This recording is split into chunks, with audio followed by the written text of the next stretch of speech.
Hello friends, आप सभी का करियर बिना में स्वागत है। दोस्तों, ये झारखंड सचिवालय का पेपर थर्ड में जो 150 क्वेश्चन पूछा जाएगा उसका हम आज प्रैक्टिस सेट लेकर आए हैं।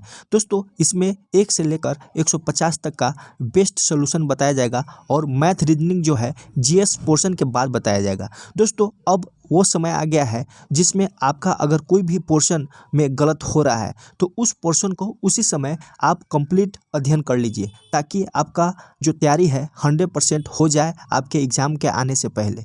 तो अब क्या करना है कि आप खुद सॉल्व कीजिए और जहाँ पे गलत हो रहा है ज़्यादा उस चैप्टर को फिर रिवाइज कीजिए, ताकि आपका अब जो है फाइनल तैयारी की ओर आप बढ़ सके। तो चलिए दोस्त, देर न करते हुए हम क्वेश्चन की तरफ चलते हैं। दोस्तों, इसमें आंसर जो है 100% सही बताया जाएगा। तो चलिए दोस्त, अब हम फर्स्ट क्वेश्चन की तरफ चलते हैं। दोस्तों, फर्स्ट क्वेश्चन है कि समान नागरिकता संहिता यानी यूनिवर्सल सिविल कोड, जिसको यूसीसी भी बोलते हैं, के संदर्भ में बताना है और सही उत्तर बताना है। फर्स्ट दिया हुआ है कि समान नागरिकता संहिता का उल्लेख जो है भारतीय संविधान के अनुच्छेद 44 में है, तो ये सही है। दूसरा है समान नागरिकता संहिता को न्यायालय द्वारा लागू किया जा सकता है। दोस्तों, आप लोग जानते हैं कि जो डीपीएस है उसको हम न्यायालय के द्वारा लागू नहीं कर सकते हैं, ये आर्टिकल 37 में दिया हुआ है। दोस्तों, डीपीएस जो है राज्य के ऊपर डिपेंड करता है और जैसे जैसे समय आए उस तरह से जो है आप लागू कर सकते हैं, ये कहा गया है। तो आर्टिकल 37 में तो ये कहा गया है कि आप न्यायालय के थ्रू आप इनको लागू नहीं करवा सकते हैं। जैसे जो फंडामेंटल राइट है वो न्यायालय लागू करवाता है। तीसरा दिया है राज्य से अपेक्षा की जाती है कि वह देश में समान नागरिकता संहिता लागू करने के लिए प्रयास करेगा, तो ये भी सही है। यहाँ पे जो राज्य दिया है वो देश के संदर्भ में है, तो ये भी सही है। अगला है समान नागरिक जो यूसीसी है लागू करने वाला गोवा देश का पहला राज्य है, तो ये भी सही है। तो 1 सही हो गया, 3 सही हो गया और 4 सही है। तो दोस्तों, यानी इसमें 3 सही है। दोस्तों, ये जो यूसीसी गोवा में लागू हुआ है ये पुर्तगालियों के समय से ही, जो 1869 में लागू हुआ था, उस समय से ही ये लागू है। दोस्तों, जब 1961 में ये भारत देश का ये राज्य बन गया, तो ये जो कानून था इसमें बदला नहीं गया, वो सेम टू सेम आगे भी माने लागू रह गया। तो ये अंग्रेज के समय से ही ये लागू है यहाँ गोवा में। तो यहाँ 3 सही है, 3 गो सही है। तो यहाँ पे ये ऑप्शन में जो है गलत दिया है, सभी 3 सही है, तो 3 सही है। दोस्तों, हम थोड़ा डीपीएस के बारे में चर्चा करना चाहते हैं। अगर देखिए, आपका अगर कंसेप्चुअल क्वेश्चन पूछेगा तो आप ये समझ लीजिए कि ये जो ये यानी हम ये कहना चाह रहे हैं कि जो पोल साइंस है उसी में कंसेप्चुअल क्वेश्चन आपसे पूछ सकता है। जैसे अभी हम डीपीएस के बारे में थोड़ा सा चर्चा करेंगे। दोस्तों, डीपीएस जो है 3 प्रकारों में वर्गीकृत किया गया है। क्या है? एक समाजवादी सिद्धांत, दूसरा क्या है गांधीवादी सिद्धांत, और तीसरा जो है उदार भौतिक वादी सिद्धांत है। तो समाजवादी सिद्धांत में कौन कौन सा आर्टिकल है? जैसे आर्टिकल जो 38 है उसमें न्याय के माध्यम से एक सामाजिक व्यवस्था हासिल करके लोगों के सामाजिक, आर्थिक और राजनीतिक, और ये इस माने न्याय के बारे में बात किया गया है। किस में? आर्टिकल 38 में। कौन कौन सा न्याय? सामाजिक और सामाजिक, आर्थिक और राजनीतिक, 3 न्याय के बारे में चर्चा किया गया है। ये किस सिद्धांत में आता है? समाजवादी सिद्धांत में। दोस्तों, अनुच्छेद 39 जो है क्या कह रहा है? सुरक्षित नागरिक यानी सभी नागरिकों के लिए आजीविका के पर्याप्त साधनों का अधिकार दिया गया है इसमें, तो आर्टिकल 39 में है। फिर 39 के ए में भी जो है ये समाजवादी सिद्धांत है। 39 ए में क्या है? समान न्याय और गरीब को मुफ्त कानून सहायता प्रदान करना, ये भी समाजवादी सिद्धांत में है। तो दोस्तों, इस तरह से ये समाजवादी सिद्धांत हो गया। फिर हम लोग पढ़े हैं कि गांधीवादी सिद्धांत में होता है। दोस्तों, गांधीवादी सिद्धांत में क्या है? तो गांधीवादी में सबसे पहले तो 40 जो अनुच्छेद दिया है ग्राम पंचायतों को व्यवस्थित करना, यह गांधीवादी सिद्धांत है। फिर आर्टिकल 43 हो गया, जो ग्रामीण क्षेत्रों में एक व्यक्ति या सहयोग के आधार पर कुटीर उद्योगों को बढ़ावा देना। फिर 43 का बी है। 43 का बी में क्या है? स्वैच्छिक गठन, स्वायत्त कामकाज, लोकतांत्रिक नियंत्रण और सहकारी समितियों के पेशेवर प्रबंधन को बढ़ावा देना। तो 43 का बी, ये भी गांधीवादी सिद्धांत हो गया। फिर 46 में जो है SC ST और समाज अन्य कमजोर वर्गों के शैक्षणिक और आर्थिक हितों को बढ़ावा देने की बात कही गई है, तो ये भी गांधीवादी सिद्धांत है। तो इस तरह से जो है गांधीवादी सिद्धांत है। दोस्तों, फिर और क्या है जो 47 है, मादक पेय और नशीले पदार्थों का सेवन प्रतिबंध करना, ये अनुच्छेद 47 है। दोस्तों इसी अनुच्छेद के तहत जो है शराबबंदी की जाती है। किसके तहत? 47 के तहत। दोस्तों 48 में है गाय बछड़ों और अन्य दुधारू पशुओं के वध को प्रतिबंधित किया गया है। तो इस तरह से ये गांधीवादी सिद्धांत है।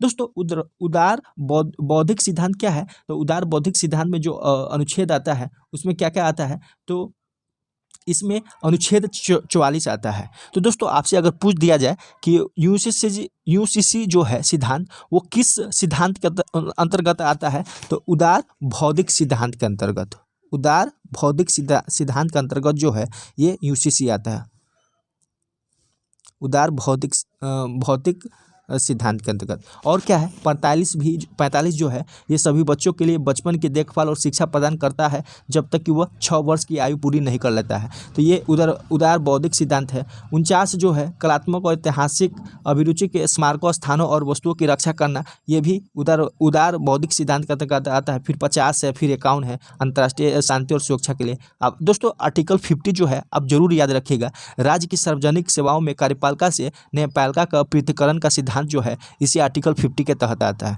तो इस लेवल में कहा कि ग्रेजुएशन के एग्जाम है तो इस लेवल में आपको पढ़ना पड़ेगा। अगला क्वेश्चन है भारत के किसी भारतीय प्रौद्योगिकी संस्थान यानी आईआईटी दिया है, आईआईटी होगा, आईआईटी जो है देश से बाहर पहला कैंपस स्थापित किया है। तो दोस्तों ये जंजीबार है। जंजीबार जो है तंजानिया में है। दोस्तों इसका बहुत ही रोचक बात हम बता रहे हैं। जंजीबार का 2 द्वीप, एक है तंजानिया का 2 द्वीप, एक जंजीबार और एक है पेम्बा। ये दोनों द्वीप जो है लौंग और इलायची उत्पादन के लिए फेमस है। यानी विश्व के 90% जो लौंग इलायची का उत्पादन होता है ना, यही जंजीबार और पेम्बा में होता है। जो तंजानिया का द्वीप है वही आईआईटी मद्रास जो है अपना वहाँ कैंपस खोला है। दूसरा भी दोस्तों एक खुला है, उसका जो आईआईटी दिल्ली है वो अबू धाबी में अपना कैंपस खोला है। तो इस तरह से याद रखिएगा, करंट का क्वेश्चन है। अगला क्वेश्चन है राष्ट्रीय फिल्म पुरस्कार 2021। दोस्तों ये 2021 नहीं है, 2023 होगा। के सर्वश्रेष्ठ फीचर फिल्म का पुरस्कार जो है कौन फिल्म है? तो रॉकेटरी द नाम्बी इफेक्ट है।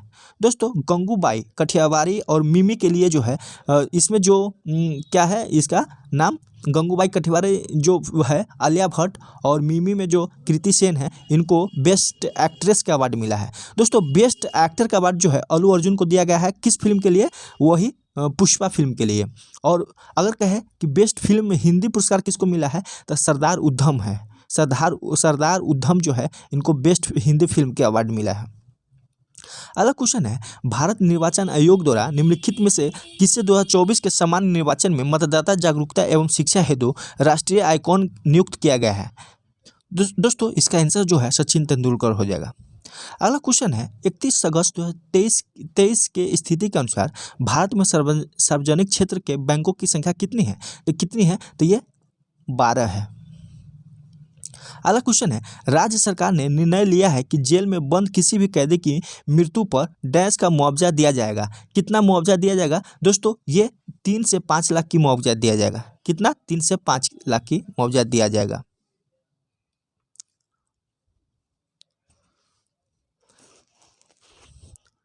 अगला क्वेश्चन है एक अंतर्राज्यीय परिषद की स्थापना की जा सकती है तो किसके द्वारा की जा सकती है? तो दोस्तों ये राष्ट्रपति के द्वारा की जाती है। दोस्तों अंतर्राज्यीय परिषद की जो किस आर्टिकल में दिया गया है? तो आर्टिकल जो है 263 में दिया गया है। दोस्तों 262 में क्या है? तो जल विवाद का इसमें व्याख्या किया गया है, जल विवाद का 262 में। दोस्तों सरकारिया आयोग की सिफारिश पर जो है वर्ष 1990 में अंतर्राज्यीय परिषद की स्थापना किया गया था। तो पूछ देगा कि सरकारिया आयोग किससे संबंधित है? तो दो स्टेट के केंद्र और राज्य के संबंध से रिलेटेड है। तो सरकारिया आयोग के सिफारिश पर जो है अंतर्राज्यीय परिषद का गठन किया गया। कब? 1990 में। इसका अध्यक्ष जो है प्रधानमंत्री होता है, याद रखिएगा। अगला है त्रिस्तरीय पंचायती राज प्रणाली स्थापित करने की अनुशंसा सर्वप्रथम किसके द्वारा की गई थी? तो दोस्तों इसमें सर्वप्रथम कह रहा है तो सर्वप्रथम जो है बलवंत राय मेहता के द्वारा किया गया था। किसके द्वारा? बलवंत राय मेहता के। दोस्तों 1957 की बात है। दोस्तों ये 1957 में जो है ये समिति बना था। दोस्तों इसमें जो है ग्राम पंचायत, पंचायत समिति और जिला परिषद यानी त्रिस्तरीय प्रणाली की बात कही गई। इसके बाद अशोक मेहता समिति आया, कब? 1977 में। दोस्तों पंचायती राज संस्थाओं की जो है ये 2 स्तरीय प्रणाली की बात कही थी। कौन? अशोक मेहता ने। कौन कौन? मंडल पंचायत और जिला परिषद। इसके बाद जो है कौन आया? 77 के बाद जो है 1985 में ये कौन आया था? बीके राव समिति, यानी जीवे के राव समिति। 1985 में जो है जीवी के राव समिति आया था। इसने जो है जिला परिषद भारत के पंचायती राज व्यवस्था में प्रमुख संस्था होनी चाहिए, ये सिफारिश किया था। दोस्तों इसके बाद जो है LAM सिंधवी समिति आया था। ये LM सिंधवी समिति जो है कब आया? 1986 में। दोस्तों इन्होंने जो है क्या प्रस्ताव दिया था? स्थानीय स्वशासन की संवैधानिक मान्यता मिला था, ये सिफारिश किए थे। स्थानीय स्वशासन की संवैधानिक मान्यता जो है LM सिंधवी समिति के द्वारा प्रस्तुत किया गया था। दोस्तों इसके बाद गाडगिल समिति आया था। दोस्तों 1988 में जो है गाडगिल समिति आया था। दोस्तों 1988 में BN गाडगिल की अध्यक्षता में जो है कांग्रेस पार्टी द्वारा नीति और कार्यक्रमों पर समिति गठित की गई थी और यह समिति जो है इस सवाल पर विचार करने के लिए बनी थी कि पंचायती राज संस्थाओं को कैसे प्रभावी बनाया जा सकता है। तो पंचायती राज को प्रभावी बनाने के लिए गाडगिल समिति की व्यवस्था माने स्थापना की गई थी, कब? 1988 में। दोस्तों सरकारिया आयोग जो है ये केंद्र और राज्य से संबंधित आयोग है। अगला क्वेश्चन है पंचायत राज की त्रिस्तरीय व्यवस्था की संस्तुति प्रारंभ में किस समिति द्वारा किया गया? तो दोस्तों हम लोग डिटेल से बात कर ही लिए हैं, तो इसका बलवंत राय समिति होगा। ये 2 स्तरीय की बात किए थे। LM सिंधवी समिति जो है ये संवैधानिक दर्जा की बात की थी और जीवीके राव समिति जो है क्या किया था? तो ये क्या किया था? जिला परिषद भारत के पंचायती राज व्यवस्था में प्रमुख संस्था होनी चाहिए, इसकी बात की थी, जिला परिषद की बात। अगला क्वेश्चन है हड़प्पा संस्कृति के निम्नलिखित स्थलों में कौन सा माने सिंध में अवस्थित है? तो सिंध में कौन कौन अवस्थित है? तो ये मोहनजोदड़ो और चन्हूदरो है। मोहनजोदड़ो और चन्हूदरो बी आंसर हो जाएगा। भारतीय स्वाधीनता संग्राम से संबंधित निम्नलिखित घटनाओं पर विचार करें और उनकी सही कालानुक्रम नीचे दिए गए हैं कुछ से मिलान करना है। दोस्तों सबसे पहले गृह शासन आंदोलन हुआ था, कब? 1916 में। 1916 में जो है गृह शासन आंदोलन हुआ, कब? 1916 में। इसके बाद चंपारण सत्याग्रह 1917 में हुआ। रॉलेट एक्ट जो है 6 अप्रैल 1919 को हुआ। रॉलेट सत्याग्रह 1919 को, 6 अप्रैल 1900। दोस्तों इसमें महात्मा गांधी जो डेट फिक्स किए थे 6 अप्रैल को, लेकिन 30 मार्च से जो है ये रॉलेट सत्याग्रह स्टार्ट हो गया था। और जलियांवाला बाग हत्याकांड आप लोग जानते ही होंगे 13 अप्रैल 1919 को। तो इससे आप मिला लीजिए, इससे जो है 3-1-2-4 हो जाएगा। अंगूरों उत्पादन निम्नलिखित ऑस्ट्रेलियाई शहरों में से किस एक की समान विशेषता है? तो किस एक की समान विशेषता है? तो ये एडिलेड का है। दोस्तों ब्रिस्बेन में जो है भारत अपना एक संस्था स्थापित किया है, उसको क्या बोलते हैं? यानी राजनयिक संस्था स्थापित किया है। दोस्तों एक करेंट का क्वेश्चन है कि मिनी इंडिया जो है ऑस्ट्रेलिया के किस प्रांत को कहा गया है? Mini India. आप लोग कमेंट कीजिए कि मिनी इंडिया जो है ऑस्ट्रेलिया को किस प्रांत को कहा गया है। अगला क्वेश्चन है निम्नलिखित में से कौन सा एक भारत के राज्यों में प्रमाणित कोयले नीचियों का घटते क्रम में सही अनुक्रम है? तो घटते क्रम में बोल रहा है तो सबसे ज़्यादा जो है झारखंड है, उसके बाद उड़ीसा है, छत्तीसगढ़ है, तब पश्चिम बंगाल है। बी आंसर हो जाएगा। अगला है वेलिंगटन कप का संबंध किस खेल से है? तो दोस्तों वेलिंगटन कप का संबंध जो है हॉकी से है। किससे? हॉकी से। अगला है निम्नलिखित में से कौन सा एक सही कालानुक्रम है? दोस्तों इस क्वेश्चन का जो है हम लोग डिटेल से बात करेंगे। दोस्तों इसमें जो है सबसे पहले शंकराचार्य के बारे में जानेंगे। दोस्तों शंकराचार्य जो है 788 ईस्वी में जो है केरल के कलदी गांव में हुआ था। इनका जन्म कहाँ हुआ? केरल के कल्दी गांव में। गांव का नाम याद रखिएगा, कभी कभी अचानक पूछ देता है, कल्दी गांव में। दोस्तों इनका पिता का नाम क्या था? तो शिव गुरु था। अम्मा था आर्यम्मा। दोस्तों इनके गुरु के बारे में आप लोग जरूर याद रखिएगा। गुरु जो है गोविंद योग है। इनके गुरु का नाम क्या है? शंकराचार्य के गुरु का नाम जो है गोविंद माने योग है, गोविंद योग। दोस्तों परमहंस की उपाधि जो है शंकराचार्य को इन्होंने ही दिया था, गोविंद। और दूसरा गुरु कौन है? तो गौड़वाद है, गौड़वाद। दोस्तों इसका जीवनीकार कौन है? तो आनंद गिरी है। ये सब क्वेश्चन आपको जल्दी किताब में नहीं मिलेगा। इनकी जीवनीकार का नाम क्या है? आनंद गिरी।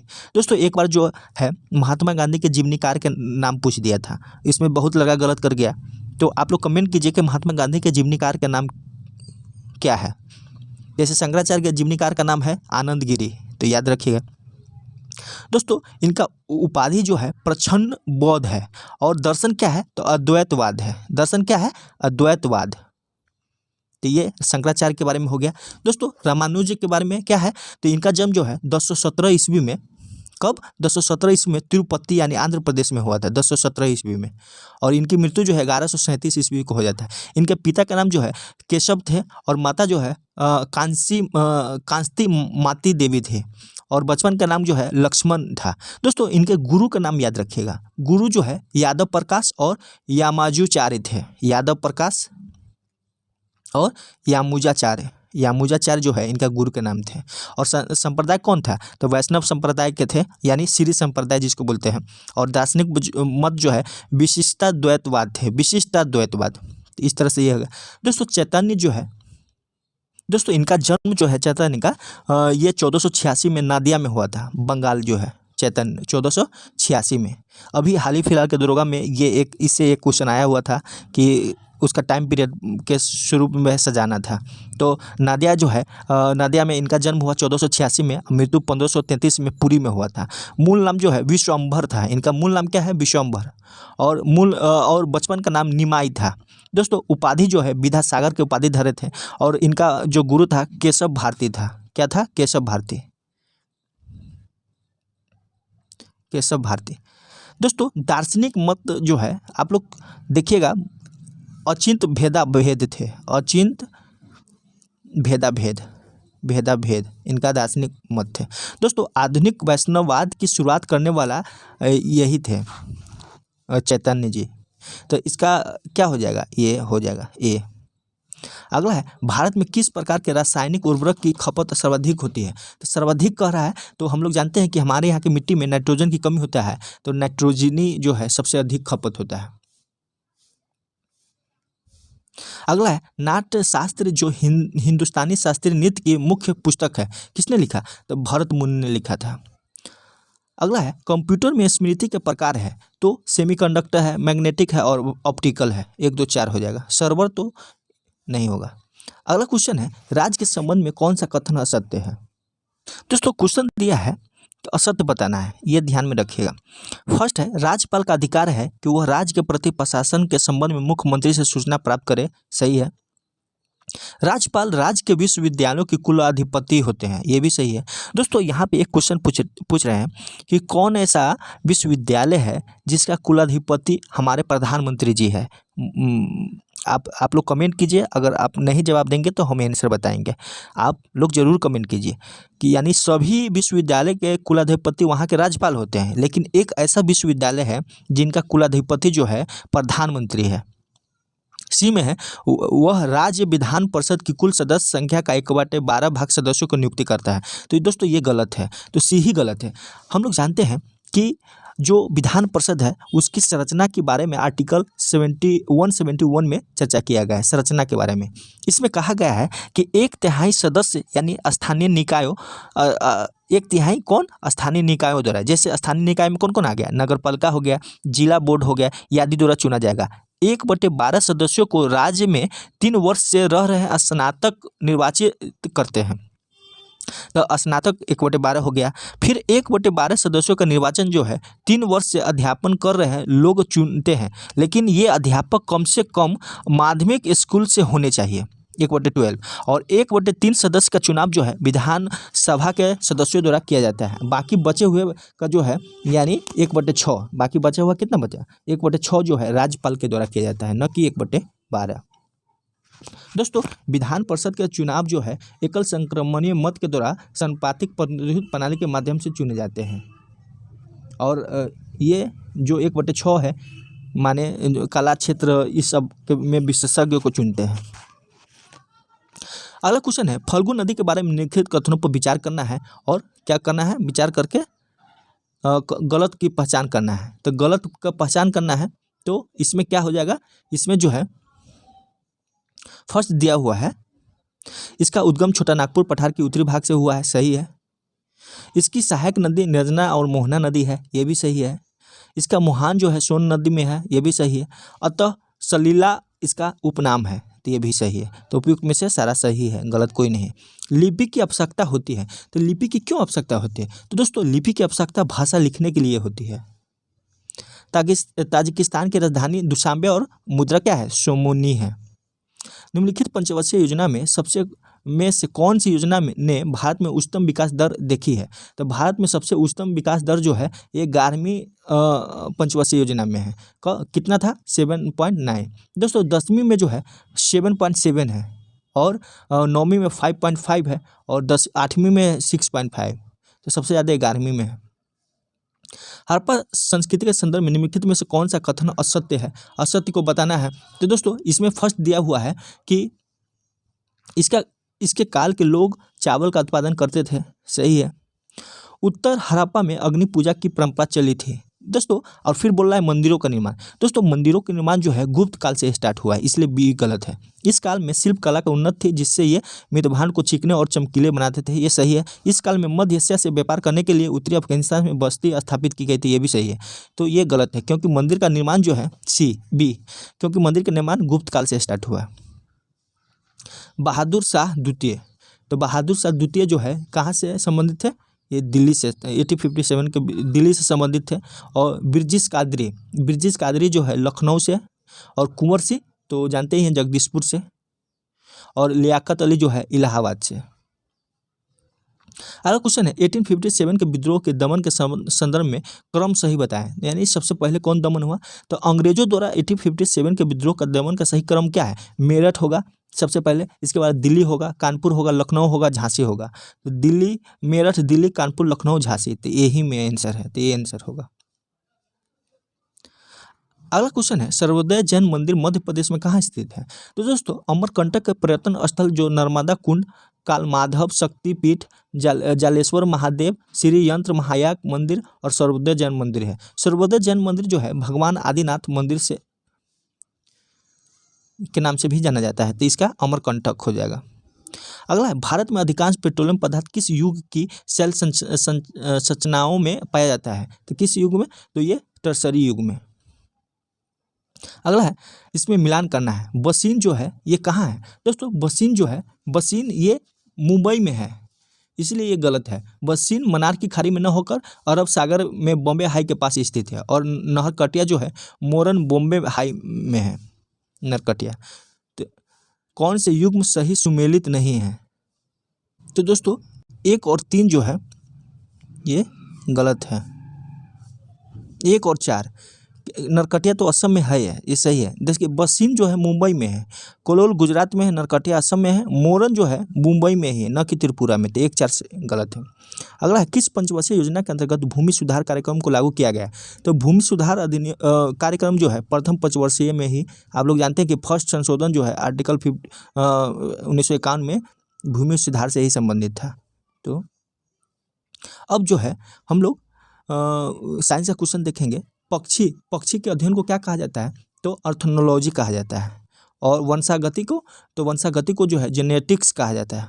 और पर्यावरण को इकोलॉजी कहा जाता है। और जीवाश्म को बायोलॉजी कहा जाता है। अगला निम्नांकित विषयों में कौन सा विषय जनसंख्या और मानव जाति के महत्वपूर्ण आंकड़ों के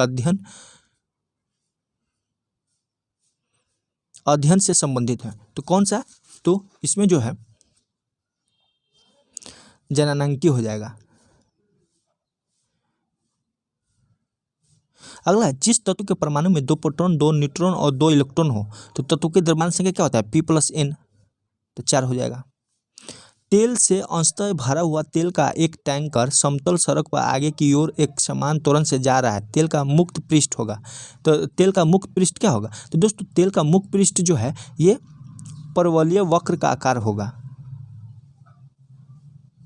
अगला है विटामिन सी का मुख्य स्रोत क्या है? तो दोस्तों विटामिन सी का मुख्य स्रोत जो है कच्चे और ताजे फल है। विकास के उत्परिवर्तन सिद्धांत का प्रतिपादन किसने किया था? तो ह्यूगो डू ब्रिज ने किया था। दोस्तों दोस्तों इसमें हेक्सले दिया है, तो एल्डर्स लियोनार्ड हेक्सले जो है इनका जन्म 26 जुलाई 1894 को और मृत्यु जो है 22 नवंबर 1963 को होता है। और यह जो है अंग्रेजी मूल के लेखक थे जिनके उत्कृष्ट उपन्यास ब्रेव न्यू वर्ल्ड में एक ऐसे भविष्य का चित्रण किया गया है जिसमें मानवता को पूरी तरह से अमानवीय बनाकर ही सार्वभौमिक खुशी प्राप्त की जा सकती है। हेक्सले का ये कथन है। दोस्तों डार्विन और लैमार्क। दोस्तों डार्विन जो है प्राकृतिक चयन का सिद्धांत दिया था, क्या? प्राकृतिक चयन का। और लैमार्क जो है, लैमार्क किस चीज़ का सिद्धांत दिया था? तो दोस्तों लैमार्क जो है, दोस्तों इसका विकासवाद के सिद्धांत का जनक भी बोला जाता है। किनको? डार्विन को। और इनकी पुस्तक क्या है? The origin of species. इनकी पुस्तक का नाम है ओरिजिन ऑफ स्पीसीज। इसी में जो है विकासवाद का सिद्धांत दिया था। दोस्तों लैमार्क जो है जैव विकास के संबंध में उपार्जित लक्षणों की वंशागति का सिद्धांत प्रस्तुत किया था। तो उपार्जित लक्षणों का वंशागति का सिद्धांत किसने दिया था? लैमार्क। और डार्विन क्या दिया था? विकासवाद का सिद्धांत। अगला क्वेश्चन है फोटोग्राफी में उपयोग तत्व है, तो फोटोग्राफी में कौन सा तत्व उपयोग करते हैं? तो ये जो है ये सिल्वर ब्रोमाइड यूज करते हैं। अगला है केल्विन मान से मान शरीर का तापमान सामान्यतः कितना होता है? तो कितना होता है? तो ये 310 होता है। दोस्तों आप लोग जानते हैं C/5 होता है। इसके बाद F-32/9 होता है और K-273/5 होता है, R/4 होता है। इस फॉर्मूला को याद रखिएगा, कभी क्वेश्चन आ सकता है। अगला क्वेश्चन है निम्नलिखित में से किस ग्रुप के जंतु प्राय रात्रिचर होते हैं? तो किस ग्रुप का? तो ये जो है उल्लू, चमगादड़ और कुत्ता, ये प्राय जो है रात्रिचर होते हैं। यदि 60 वोल्ट का बल्ब प्रतिदिन 5 घंटे प्रयोग किया जाए तो 30 दिन में कितने यूनिट बिजली? दोस्तों यूनिट का फॉर्मूला क्या होता है? वाट घंटा दिन गुना कीजिए, 60 × 5 × 30 आप बटे 1000 कर दीजिए तो उतना आ जाएगा, यूनिट आ जाएगा। तो इसका कीजिएगा तो 9 यूनिट आंसर आएगा, बी। अगला ध्वनि का वायु में वेग अनुमानतः कितना है? तो ध्वनि का वायु में वेग जो है 330 मीटर पर सेकेंड है।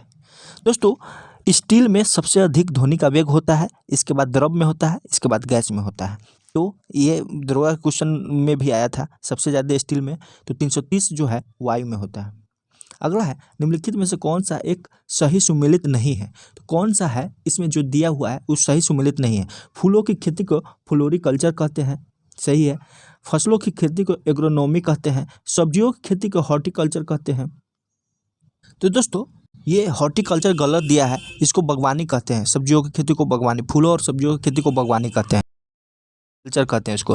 दोस्तों विटिकल्चर जो है अंगूर की खेती को कहा जाता है। एपीकल्चर शहद के मधुमक्खी पालन को एपीकल्चर कहते हैं। फ्लोरिकल्चर जो है फूलों के लिए पौधों की खेती को फ्लोरिकल्चर कहते हैं, हॉर्टिकल्चर कहते हैं, ये गलत है। और फलों की खेती को पोमोलॉजी कहते हैं, ये सही है। तो सी गलत हो गया। अगला है स्त्रियों में पुरुष की तुलना में रक्तदाब कितना होता है?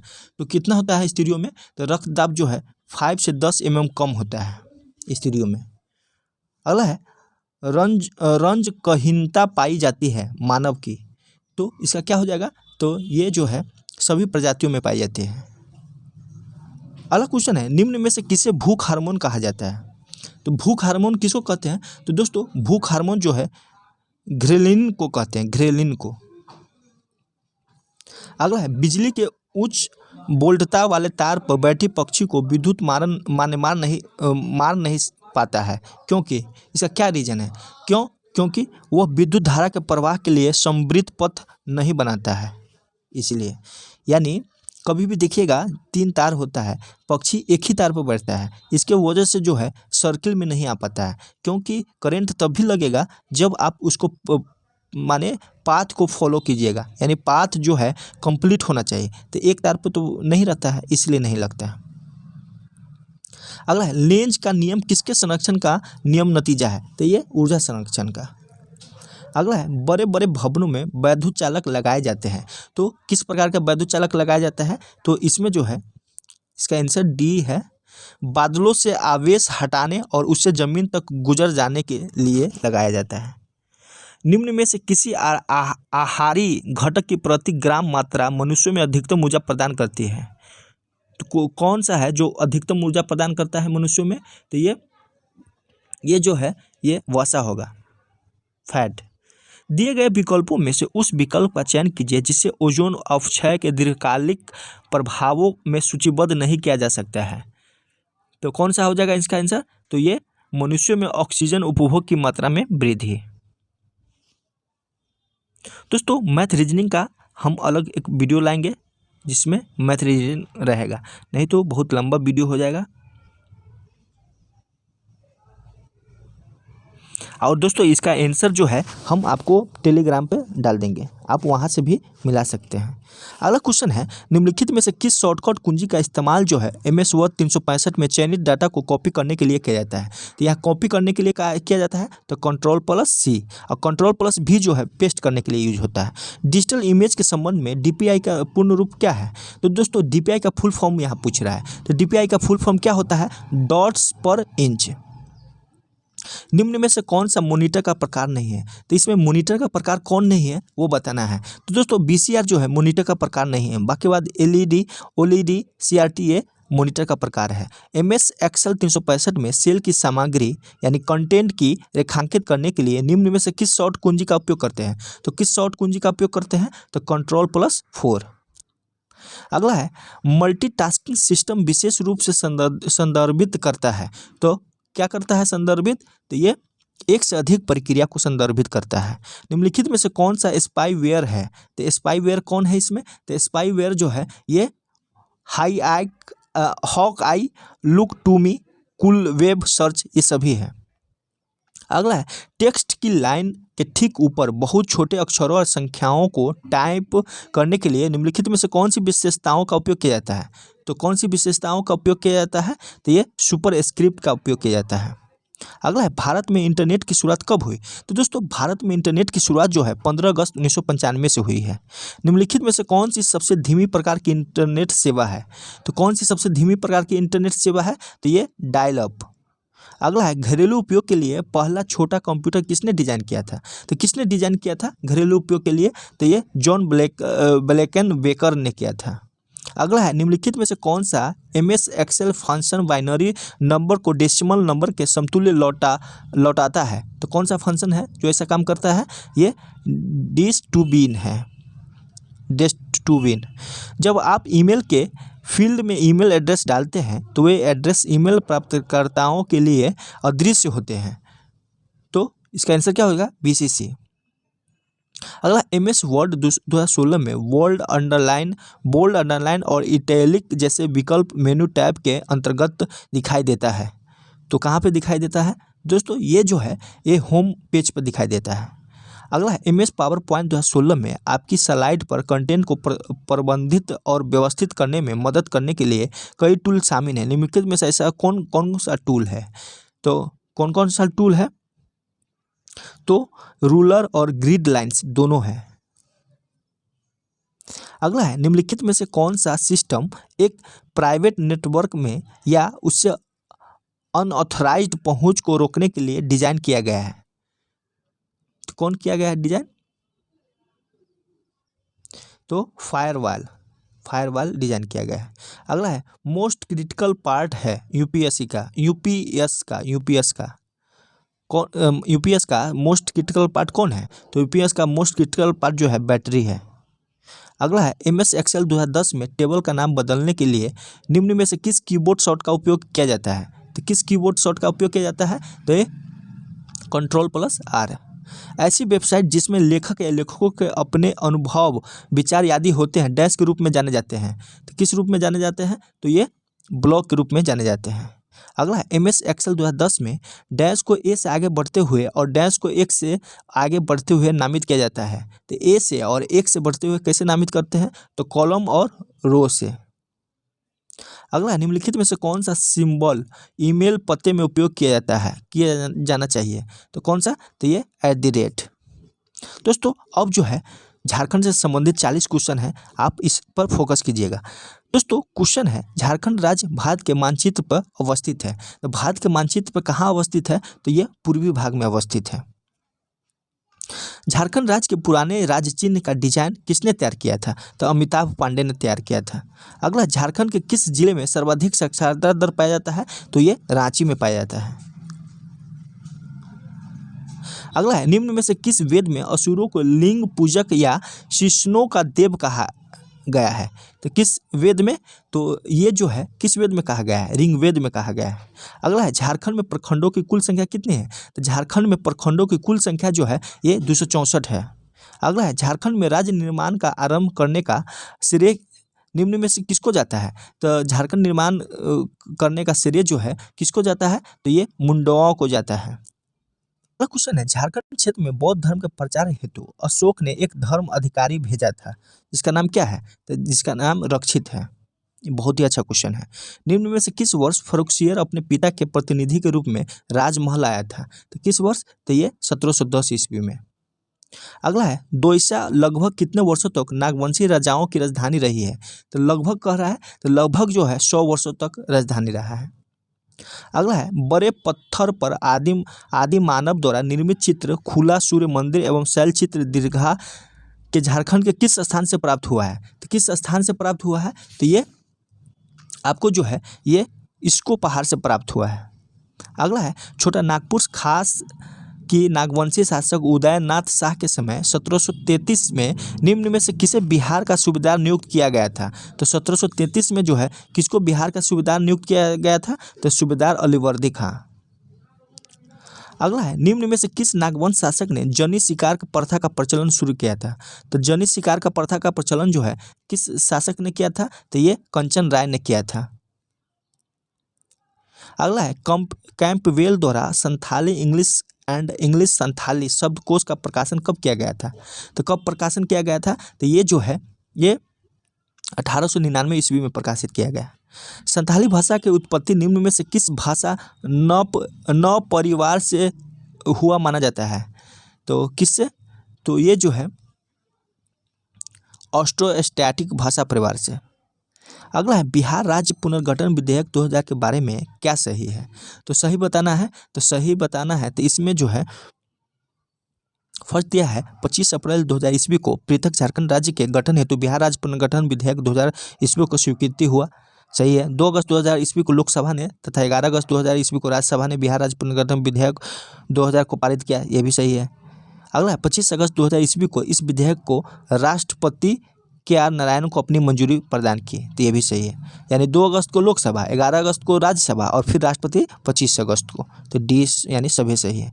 सविनय अवज्ञा आंदोलन के दौरान हजारीबाग में कृष्ण वल्लभ सहाय ने किस तालाब के निकट नमक बनाकर नमक कानून को चुनौती दी थी? तो किस तालाब का नाम बताना है? तो ये खजांची तालाब। अगला है, सविनय अवज्ञा आंदोलन के दौरान सिंहभूम क्षेत्र के विषय में क्या गलत है? तो गलत बताना है।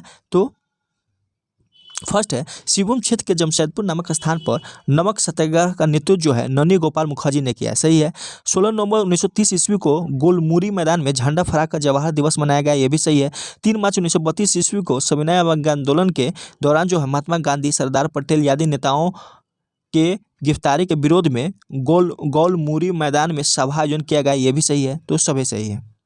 अगला है, चतरा की लड़ाई में अंग्रेजी सेना का नेतृत्व करने वाले निम्न में से कौन शामिल थे? तो कौन शामिल थे?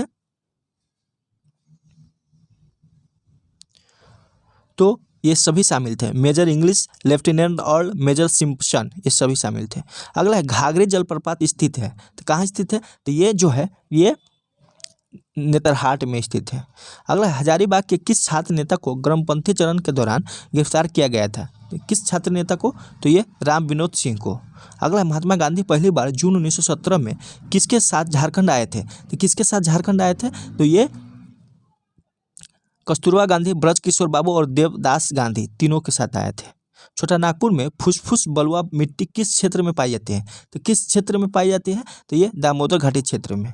अगला, झारखंड में कितने किस्म का लाह उत्पादन किया जाता है? लाह उत्पादन किया जाता है कितने प्रकार का? तो ये 4 प्रकार का। अगला है, पूर्वी सिंहभूम जिले में निम्न में से कौन सी नदी बहती है? तो कौन सी नदी बहती है उसके बारे में बताना है। तो स्वर्णरेखा नदी पश्चिम से दक्षिण पूर्वी की ओर दिशा में बहती है। अगला है, गोवा जलप्रपात झारखंड के किस जिले में स्थित है? तो झारखंड के किस जिले में स्थित है? तो चतरा में स्थित है। अगला, झारखंड के पलामू जिले में स्थित डाल्टनगंज शहर का नाम किसके नाम पर रखा गया है? तो किसके नाम पर रखा गया है? तो ये कर्नल एडवर्ड चीते डाल्टन के नाम पर रखा गया है। अगला है, 1965 में ढोरी कोलियारी में आई आपदा का कारण था। तो आपदा का क्या कारण था? तो विस्फोटक से आग लगने के कारण हुआ था। सोना डैश में पाया जाता है, तो सोना जो है कहाँ पाया जाता है? तो सोना जो है ये राखा खान में पाया जाता है। जादूगोरा तो यूरेनियम के लिए फेमस है। जमशेदपुर में पहली आयरन एंड स्टील उद्योग कब स्थापित किया गया? तो कब पहली बार स्थापित किया? 1907 में। झारखंड राज्य औद्योगिक नीति 2001 के अनुसार निर्यात संवर्धन औद्योगिक पार्क को कहाँ स्थापित करने का प्रस्ताव है? तो कहाँ स्थापित करने का प्रस्ताव है? तो ये धनबाद में। अगला योजना बनाओ अभियान भारत सरकार की किन दो कार्यक्रम को विलय का नतीजा था? तो किन दो कार्यक्रमों का? तो ये मिशन अंत्योदय और ग्राम पंचायत विकास योजना का। बिरसा मुंडा तकनीक छात्रवृत्ति योजना की शुरुआत कब की गई? तो कब की गई? तो ये 2001 ही ईस्वी में किया गया था। झारखंड के शुभम बनर्जी का संबंध किस खेल से है? तो शुभम बनर्जी का संबंध जो है ये बॉडी बिल्डिंग से है। झारखंड के प्रसिद्ध स्वतंत्रता सेनानी बिरसा मुंडा का जन्म कब हुआ था? तो बिरसा मुंडा का जन्म जो है कब हुआ था? तो 15 नवंबर 1875 को। अगला है हिजला मेला के संबंध में कौन सा कथन असत्य है? तो असत्य बताना है। तो हिजला शब्द हिजलोपाई नामक खनिज का संक्षिप्त रूप है, सही है। इस मेले को प्रतिवर्ष शरद ऋतु में फरवरी मार्च में महीने में मनाया जाता है, यही सही। संथाल परगना के तत्कालीन अंग्रेज आयुक्त कैप्टन टैनर ने 1890 में इसमें हिजला मेला की शुरुआत की थी। तो दोस्तों ये गलत है, क्योंकि हिजला मेला की शुरुआत जो है इन्होंने नहीं किया था, टैनर। तो सी गलत हो गया। अगला है सिमडेगा में प्रतिवर्ष गणतंत्र दिवस से आरंभ होने वाले सप्ताह में लगने वाले मेले को किस नाम से जाना जाता है? तो दोस्तों सिमडेगा जिले में प्रतिवर्ष जो गणतंत्र दिवस से आरंभ होने वाले सप्ताह में लगने वाले मेला को गांधी मेला के नाम से जाना जाता है। किस नाम से? गांधी मेला। अगला झारखंड SC/ST संशोधन विधेयक के अनुसार कौन कौन सी जाति को अनुसूचित जनजाति में शामिल किया गया है? तो ये सभी हो जाएगा, खैरी, भोक्ता और तमरिया, सभी को। अगला है महात्मा गांधी की झारखंड यात्रा पुस्तक के लेखक कौन है, जिसमें महात्मा गांधी पर विशेष प्रकार की प्रकाश डाला गया है? तो कौन है? तो ये अनुज कुमार सिन्हा है। अगला है हाल ही में झारखंड के मुख्यमंत्री हेमंत सोरेन ने अपने ट्विटर अकाउंट से अधिकारियों को खनन वाले क्षेत्र में कितने करोड़ रुपए का योजनाओं का कार्य स्थानीय लोगों को देने का निर्देश दिया है? तो कितने? तो ये 1 करोड़। अगला क्वेश्चन है लेखिका जसिंता केरकेटा को तक्षशिला बाल साहित्य सृजन पीठ फेलोशिप अवार्ड के लिए चुना गया है। जसिंता केरकेटा झारखंड के किस जिले में से संबंधित है? तो झारखंड के पश्चिमी सिंहभूम से संबंधित है। तो दोस्तों अब जो है हम मैथ और रीजनिंग का भी इसमें वीडियो लाएंगे।